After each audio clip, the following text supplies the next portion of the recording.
otyo kati kino bulijjo kyemba nnyonnyola manyi bannayuganda nabagamba nze nja kukuleeteranga ekintu nakugaa nti ebintu bino byenkusomesa ogenda kumala obirabe kati kino kyekika ky'endagaano bulijjo gye mbagambako erina okusayiningibwa wakati wa His Excellency Kyagulanyi ne Yoweri Tibuhaburwa Museveni waaba nga ayagala peaceful transfer mu Uganda. Kyekino ekika ky'endagaano gye mbagambako bulijjo era endagaano eno yasitula Nobert Mao n'emutwala e Geneva nabagamba ku kintu kye tuyita United Nations Charter.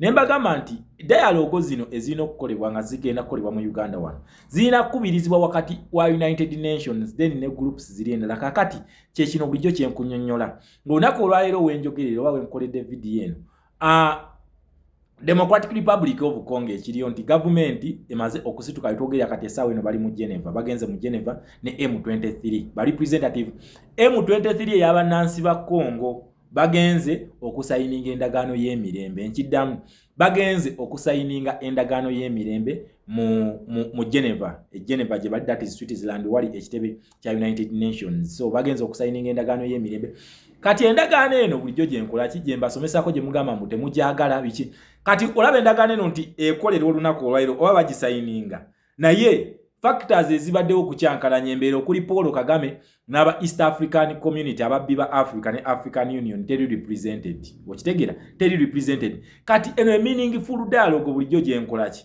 bulijjo gye mbagambako nti bazeemu bupya kati bannansi ba Democratic Republic of Congo M23 eno jjukira ebadde tesobola kumala gawaayo mmundu kubanga ekituufu kiri nti they are surrounded nono abatenga abateeka ku gundi abadde abateeka nga mu hype n'abavayipinga n'abagamba ye biki mujje mukole bineeno mukole biki katacha alina maani bezi sanction zonna ne bamuzeeri ebbali ayogera ludicha ali mu kolima awoza Felix Tshekedi kyekizibu biki okitegera kati M23 essaawa eno tekyalina mugongo wa kukola ki wa kulininga so peace process ekoze eki etandise mu Geneva that is Switzerland eno eya peace so zino bulijjo dialogue zembagambako ezirina okukolebwa meaningful dialogue bulijjo zembagamba ezirina okukolebwa wakati wa His Excellency Kyagulanyi Ssentamu Robert ne Museveni. When I talk of dialogue kati ndowooza ero mutegedde dialogue gyembeera nkola ki gyembeera ntegeeza so yeyo dialogue gyenjogerako eno dialogue eri aligned within the United Nations Security Council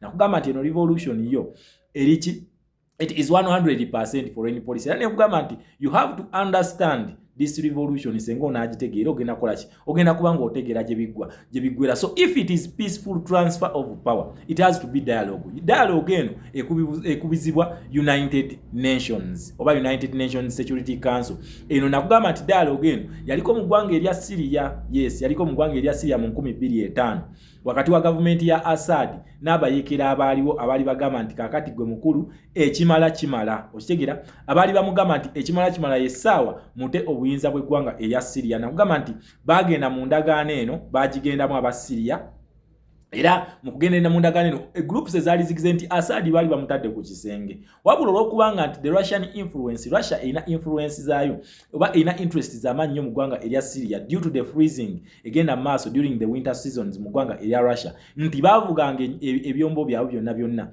ne babireeta mu ggwanga erya Syria okitegera ne babireeta mu ggwanga erya Syria era winter we yaggwangako nga amaato ago bagavuga ne bagazaayo mu ggwanga erya Russia kati due to the interests ze baali balina nakuga nti this battle is about interest kati due to the interests ze baali balinanga mu ggwanga erya Syria bagamba Assad tarespectinga ndagaano eyo okitegera era akalulu akaliyo aka 2011 Assad yakubibwa akalulu Assad bamukuba akalulu bamala mukuba akalulu Assad n'agaana okukkiriza ebyava mu kalulu okitegera era groups zinene kubanga nti bo baali balina wings bbiri armed wing ne political wing armed wing yakwata emmundu era armed wing eno yali ekulirwa Muhammad Razajan ono kati ng'essaawa eno ye president w'eggwanga erya Syria ye president w'eggwanga erya Syria nga kati ye yajjamu ebigundi by'abayeekera yabijjako kati akuba masuuti that is how the capitalists anakugamba nti aboolaba president abeeyambaza ebikooti noono naye omulaba buli kaseera ateekako ekikooti ky'amagye akiteekako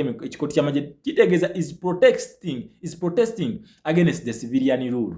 President kasita mulaba nga yambala ebintu by'amagye ng'ayambala ebikooti by'amagye njagala olabe Ibrahim Traore ne banne tebambalangako ku masuuti wabula Traore kati yesaawa atuuse okukola ki okwambala amasuuti omwami ono yali ayambala amasuuti n'ebyo bye mulaba ng'akola press conference ng'ataddeko ebikooti by'amagye ng'ayambadde engatto z'amagye kitegeeza nti is against the civilian rule okategedde akantu ako so I want you to understand these things you understand the dress code ze bambala you understand the policy itself how it moves then you understand the policy makers we are going in the new Uganda it is called the new world order whereby it is the supremacy for the superior majority to shine Africa and the Great Lakes region. The new breed of Democrats have to come from the superior majority. The superior majority mwebava. So, kati, ono M23 nti babadde bamaze okubakuba tebakyalina wakutera kusinga. Njagala ojjukira nti bacommanders ba M23 abasinga okuli Colonel Nanga, Sultana Makenga wadde yafa, okuli Joseph Kabila,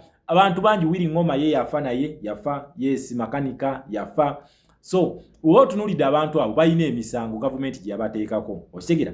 Government yabateekako emisango. Webakwatirako abamu bali kujja Kalabba, bali kujja Nagomola, abalala bali ku misango ja life imprisonment gye baliko. Abamu bali ku babasalire egy'okubatta, abalala bali ku life imprisonment. Kati the only way okufuna amnesty eyo, the only way okufuna amnesty eyo babadde balina okugenda ku United Nations okurevokinga United Nations Security Council oba United Nations Charter. Okitegera? Kati bamala okugirevokinga senga banakkiriza to the terms esaawa eno batandise preliminary negotiations era ngenda kubanga nkola ki tugenda kumanya step pack endagaano eno wegenda okukola ki wegenda okugwera tugenda kubanga tumanya step by step nakugambye gwe kintu kyogenda okukola kimu subscribe to Shama Fat D3 Media ne sister channels zayo nakugamba this is the real Geopolitics Command Center.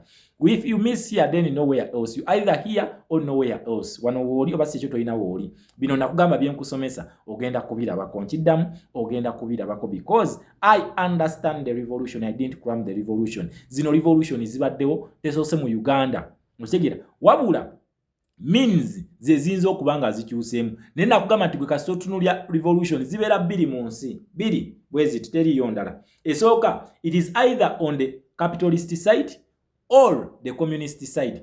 Someone are revolving ngayagala okuva mu capitalism that is democracy and human rights plus the rule of law. Agenda eri mu bakyetwala abaki aba communism oba socialism bana batakkiriza muki abatakkiriza mu kalulu abatakkiriza mu will of the people bagamba it is survival for the fittest. Okitegera? If you have military superiority, if you have the military power, if you have the numbers, please go and fight. Kill yourselves for our interests to get through. Abe bayita aba communist bano nga bakulira Russia na China ndipo tebafaayo kufa waba batta waba bakola kibo tebafaayo in fact bo bafandinga ne sente bajje bagwe bana Uganda ku myalo bwe bakwata ngovuba bakusule mu nyanja abachina bafune empuuta yes ne bajja airport yafe ne bajiwamba kolodi bamutwala regardless the human rights violations ezigenda maaso nti wadde abantu batwalibwa mu concentration camp eri abali mu Oiro City. That is Hoima. Abali Oiro City. Wadde batwalya mu concentration camp. Tekigaana sino ku company y'aba China okufandinga pipeline yegende maaso. Wabula totale ya France yegamba katusoke tudde kuwola ni kubanga fire tukiriza mu human rights violation olwokubanga twagala okutuukiriza interest zaabwe. Okitegera? Olwokubanga twagala okutuukiriza interest zaffe.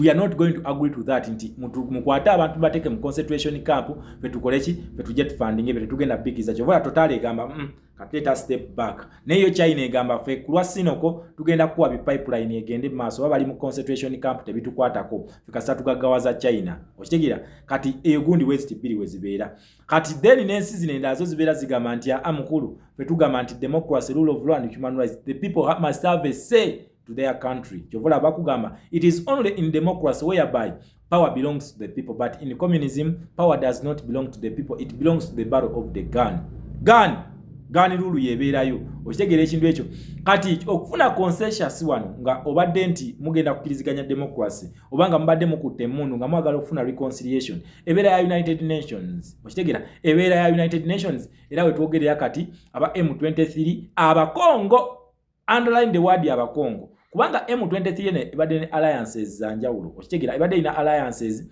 ezirimu aba Congo n'abatali ba Congo nga tulaba nti ne RDF yabirimu simanyi bana abanyamulenge these are the Tutsis so baba awudde mu cream bagambye twetaaga bannansi ba Congo abagenda okugenda mu Geneva batandike okugenda towards peace process. Sigambye nti Ndagaano bagisayininze ne bagenze okugitandikako. So far so good kubanga eyo gye biggwera.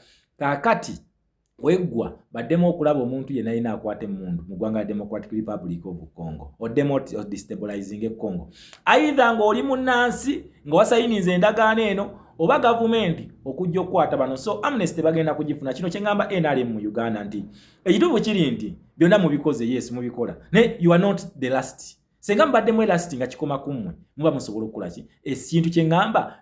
It is not too late to negotiate peace. Nze nabagamba where is always peace I'll be led. Nja kubeerawo ku peace. Naye nze sikkiriza mu kuyiwa musaayi kubanga nkimanyi oba tuyiye musaayi oba tumaliriza ebintu bino mu mirembe abazungu be bafunamu. Africa tetunatuuka kwetegerera ku byabugagga byaffe. Always bazungu be bafunamu. Naye omuntu omu onaamubuuza ba imperialists be baliwa ajja kugamba America, France ne UK. Tagenda kwogera ku Russia, tagenda kwogera ku China. Ng'ate bano bakyasinze n'okubeera ba imperialist ababbi. Bano babbi. Russia ne China nga bakutte kaabo. China ekunyunyuta ne ziboni maro zona nezisikayo. Not like these Americans. Akuba naye nga naye aswala. Okitegera akugamba okay 50%. Then musigaze 50%. Ngenda bawa security companies zona ngenda zizimba wamwe. Then ensiza mu banansi baterere 50%.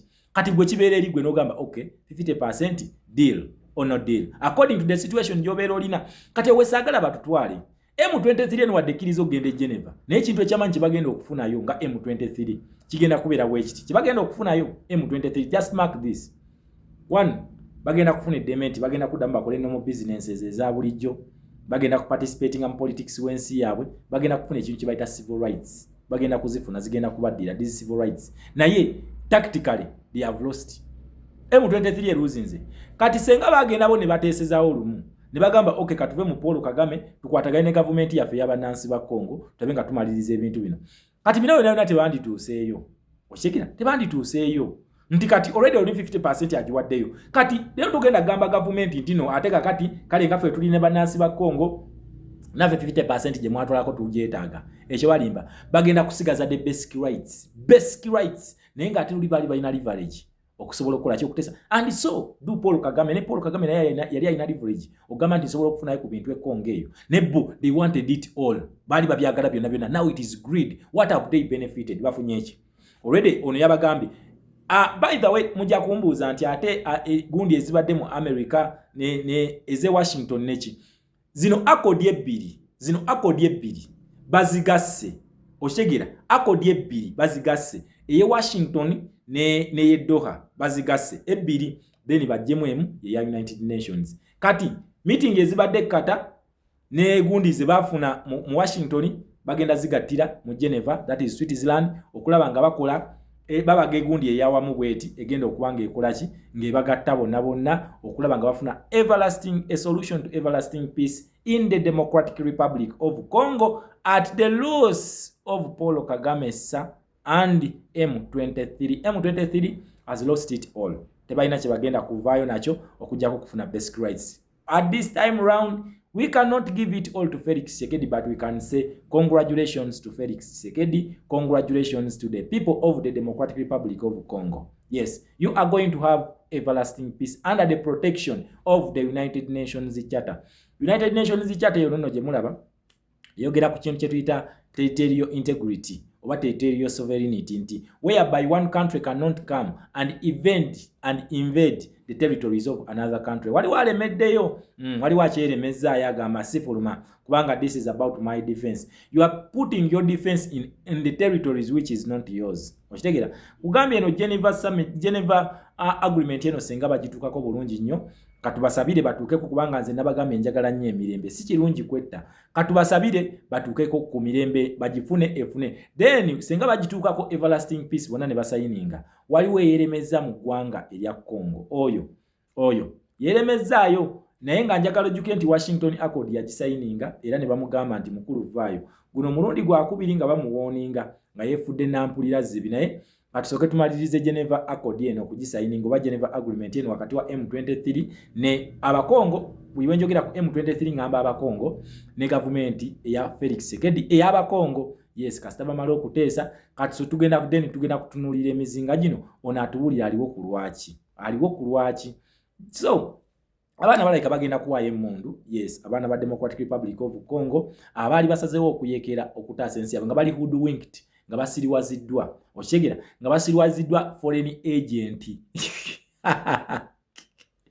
badde basavinga foreign interests eza Uganda ne Rwanda. So abaana babadde basayininga foreign interests aba bazisavinga, so balayika bagenda kuddayo ewaka bakwate emmundu bazidize gavumenti yaabwe badde mu normal life. Kugambye ekintu kye bagenda okufuna there, it is the civic life gye bagenda okufuna, the civil benefits ze bagenda okufuna, ne leverage. Ekituufu kiri nti yabavuddeko omusajja abalaze nti yakusinza abeera yakusinza okkirizanga, yes, abalaze nti mbakuba nga nze alina upper arm. Bagenze mu eyo gundi ya United Nations nga Felix Tshekedi alina upper arm, abakubye n'abalaga nti ne master waabwe amufuluma eggwanga ya Democratic Republic of Congo under the help and the guidance of the United States of America, thanks to the Blackwater ekulirwa Eric Prince, thanks to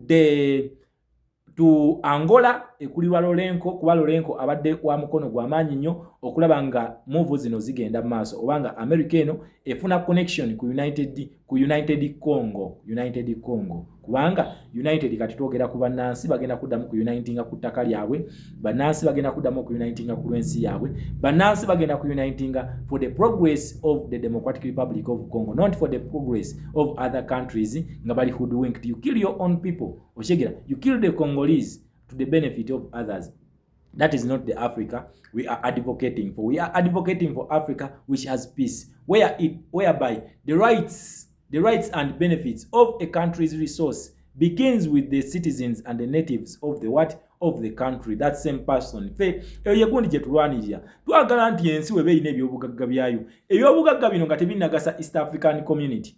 Ebyobugagga bino nga tebinnagasa Great Lakes Region. Bannansi babifunamu. That is our fight. Fe kye twetaaga bano ba dictator ba Africa bano we tubagambako bo nga bagamba nti ate bano abaana bali unruly, bano abaana bafuuse radical, bano abaana bali hoodwinked. But our demands are very, very simple. Uganda ina gold, yes, worth $12 trillion from the actual $13 trillion. Kakati tubagamba lwaki gold yono muwadde wakagaye yaba China. Can't we make refineries here? Tesobola kuteekawo local farms wano okubenefitinga bannansi. Those are our demands. Our demands are just simple. Only that those in power, for them, they think for us to demand what is ours. Because we believe the country's resources are not theirs. We were gifted to this. These resources were given to us by God. As it were, to benefit the people of that particular country. Kati fe tubabuuza lwaki golodi waffe muwa ba China? That is the question. Kakati bo okujja okutuwa answer eno ne bagamba what solution should we find tulabenga tusotinga ekintu kino, batuletera mundu, batuletera makomera, batuletera biki. That is the solution they are giving us. Okitegeera? So that is not a solution. Just look at the Democratic Republic of Congo as an example. Bagenze mu Geneva kuteesa ne after a long time of bloodshed. Side zonna zifiiriddwa. We cannot send side M23 tefiiriddwa oba gundi government yote fiiriddwa. Bonna bafiiriddwa. Naye lwaki senga Sultana Makenga olunaku olwalero wali ne bamugamba Sultana Makenga tugenda kuwa ekifo mu government ya Congo, ogenda kubanga gwe for foreign affairs. Ne bagamba Colonel Nanga ogenda kutwala ekifo wekiti Electoral Commission tujikuddiza kubanga era Colonel Nanga yali wa Electoral Commission. Ne bamugamba Electoral Commission tujikuddiza. Okitegeera? Ne bagamba makanika kifo kyo yagala Willy Ngoma oli mulungi nnyo tukuwadde ICC ogenda jikulira. Okitegeera? That is how they had to share the country's resources. Okitegeera? Bonna nabe ne bafuna. That is called win-win situation. Naye onaku lwairo bagenze bamaliriza nga bagenze mu Geneva okulaba nga bateesako yo agreement ba peace accord eyo nga Sultana Makenga is not there. Colonel Nanga ye ali mu gundi. Totally zero. Joseph Kabila omusango kwa treason gwa musinga bamukwatiyako bagenda mutemako omutwe. Joseph Kabila. Twogera ku Willy Ngoma eyali omwogezi dead. Okitegeera? Twogera ku bantu bangi nnyo abaguzeemu obulamu mu bino ebintu ku side zombi. Naye at the end of it all era olabye ng'ekintu kye bamalirizzaamu kyekyo. Then NRM mu Uganda. Lwaki tukola ebintu bino? Lwaki twagala nnyo tulinde okubeera pushed to the wall? Tukole ekintu kye twandisooseza. If dialogue gye tusobola okukola, then why do we go into fights? Why do we abduct people? Why are we doing that? The demands are simple and you are going to do it either peacefully or forcefully. Kyenkakasa according to the shaping and the nature of this policy. That is how it is done. Okitegeera? Naye nze nabagamba nti we should always first think of peace before the worst because nezine ensi eziba zirwana era bamala ne bateesa kati nze wenzira ne mbagamba dialogue ne mugamba ati twagala dialogue byatutamaatama dda wano dialogue ogyogerako ngani kati ndowooza mukirabe after 30 years of killing, after 30 years of displacement, after 30 years of economic crash, after 30 years of fight ebaddewo, at the end of it all bali Geneva bagenze kuteesa oshegere ekintu kino to whose benefit abagenda okubeerawo waliwo United States of America wagenda kubeerawo ne Qatar. This is the major abaliwo the majors waliwo United States of America onaina 50% mbyobugaga bya Democratic Republic of Congo. Pina ne Qatar twamulabe nti ne exploration mwali exploration ya Congo mwali oshegera these are foreign countries kati bagenze kola mediation z'abanansi ba Congo of which wotunulya M23 y'abanansi ba Congo wotunulya government y'abanansi ba Congo. Lwaki tulinda abazungu bano okututegereranga? Why do we push our countries to such situations okulaba nga tukola ki? We can do the needful tusobola okubikola, but I believe our leaders they don't want to do this because they think they are stronger than everyone. Buyajja mu buyinza munange n'abeera n'amaanyi g'emmundu alowooza nti waakabi because bakugamba power corrupts but absolute power corrupts absolutely. That is it. We can see them in the African dictators who think they are always the alphas and the omegas of their countries, stepping on the voices, all the dissenting voices of the citizens and the will of the people to their own benefit. Naye byebyo tusobola okuyiga oba si ekyo ne tusalawo okukola ki okugana ne tugamba nti ffe tetuyiga ffe tuli bamputu okitegeera ffe ku mputu gye tulina tetusobola kukola ki kuyiga. So yeyo Uganda we tulagaawo, Rwanda eviiriddemu awo, M23 eviiriddemu awo bagenda kuba nga babeera treated like the normal civilians ng'aba bulijjo bwe bati bagenda obayisanga okitegeera naye ng'abantu baali balina leverage okusobola okutwala ensi yaabwe mu maaso. So nze bino bye ngamba nti bekikwatako gavumenti nammwe bannansi yessaawa tulabe nga tukola ki nga tukaminga to the reconciliation to take this our motherland to the next step okuba nga tetuyiye musaayi. We don't need to kill each other for peace. No, we can do it as the natives, as the nationals of the country. We don't need foreigners to come and mediate these dialogues when we can do it by ourselves. For God and my country, Uganda. Congratulations, Felix Tshekedi.